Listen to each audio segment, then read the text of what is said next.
Hello বন্ধুরা, কেমন আছো সবাই? আশা করি তোমরা সবাই ভালো এবং সুস্থ আছো। তো হাউসফুল 5 এর অফিসিয়াল ট্রেলার বেরিয়েছে, ট্রেলারটা দেখলাম।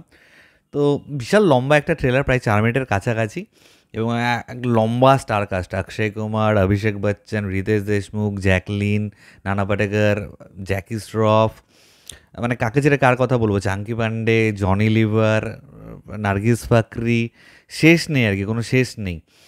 তো ট্রেলারটা যদি আমাকে এক কথায় জিজ্ঞেস করো, তো আমি বলবো যে আমার আহামরি সেরকম কিছু লাগেনি, এবং উল্টো র্যাদার আমার কোথাও গিয়ে মনে হচ্ছে যে একটা শিপের ঘটনা ঢুকিয়ে না পুরো বাজেট তো বাঁচিয়েছে বোঝাই যাচ্ছে, প্লাস স্ক্রিপ্ট, মানে একটা শিপের মধ্যে ভ্যারাইটি আনাটা না, তোমাকে স্ল্যাপস্টিক কমেডি ইউজ করতে হবে, এবং সেটা ট্রেলার আমরা বুঝতেও পারছি যে প্রচুর জায়গায় মানে হাসি পাচ্ছে না, কিন্তু জোর করে কাতুকুতু দিয়ে একটা হাসানোর চেষ্টা করছে।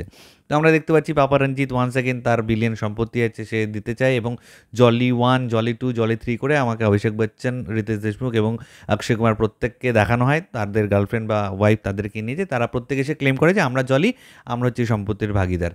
এদিকে আমরা ফরদিন খান, দিনু মরিয়া সহ আরও অনেককে দেখতে পাচ্ছি, যারা কিনা আর কি যে কে মেইন জলি সেটা দেখবে। সেখানে পুলিশ ইন্সপেক্টর হিসেবে হঠাৎ করে সঞ্জয় দত্ত, জ্যাকি শ্রফ তাদেরকে আমরা দেখতে পাই।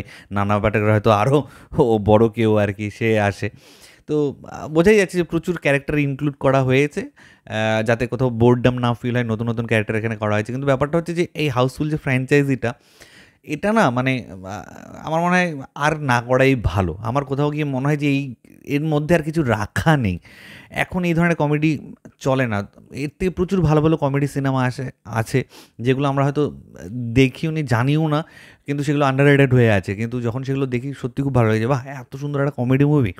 কমেডি মানে কিন্তু তোমাকে জোর জবরদস্তি হাসাতে হবে, এই করতে হবে, নাচ গান দিয়ে ভরে দিয়েছি। আর এখানে শিপের ঘটনাটা ঢুকে না আমার আরও বেশি লাগছে, মানে সেম কাইন্ড অফ লোকেশন, সেই জাহাজের ভেতরেই সব নাচ গান করছে, পার্টি করছে, জাহাজের কেবিনের ভেতরেই এই হচ্ছে ওই হচ্ছে, মানে খুব লিমিটেড একটা চলে এসছে। যেহেতু এত লম্বা কাস্টিং করা হয়েছে, বাজেট একদিকে প্রচুর ঢেলে দিয়েছে ক্যারেক্টারগুলোর ওখানে, সেখানে মানে বাজেট কাট আউট করার জন্য তারা ভেবেছে না এবার শিপের মধ্যে কনসাস করে দাও, তাহলে আমাদের লোকেশনের অত হবে না, অনেক খরচা আমাদের কমে যাবে, একটা সেট বানিয়ে নাও, সেই সেটের মধ্যেই পুরো সিনেমা আমরা শ্যুট করে দেবো।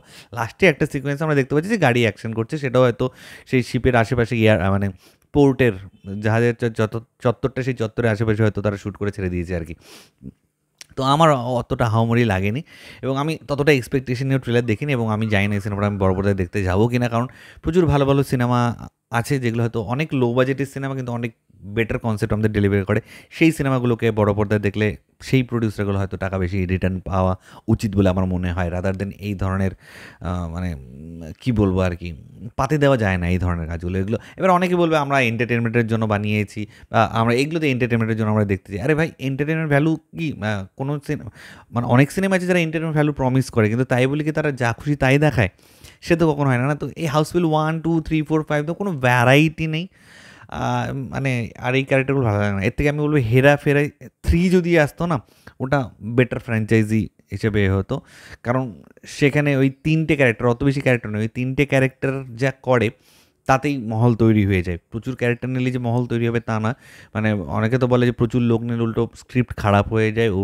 এখানে তো অভিনয় করার এদের ছেড়েই দাও, নানা পাটের অবধি যা করছে এখানে, এর থেকে আমার স্ক্রিপ্টও অত ভালো না, সেই একই জিনিস তুলে এনে, মানে ওয়াই এত টাকা দিয়ে এই সিনেমা কেন, কেন এই সিনেমা, তাই না?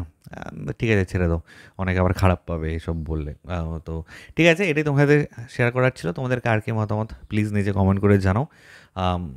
দেখি যদি মুড করে কখনো এই সিনেমাটা বড় পর্দা হয়তো দেখতে যাব, but I am not interested.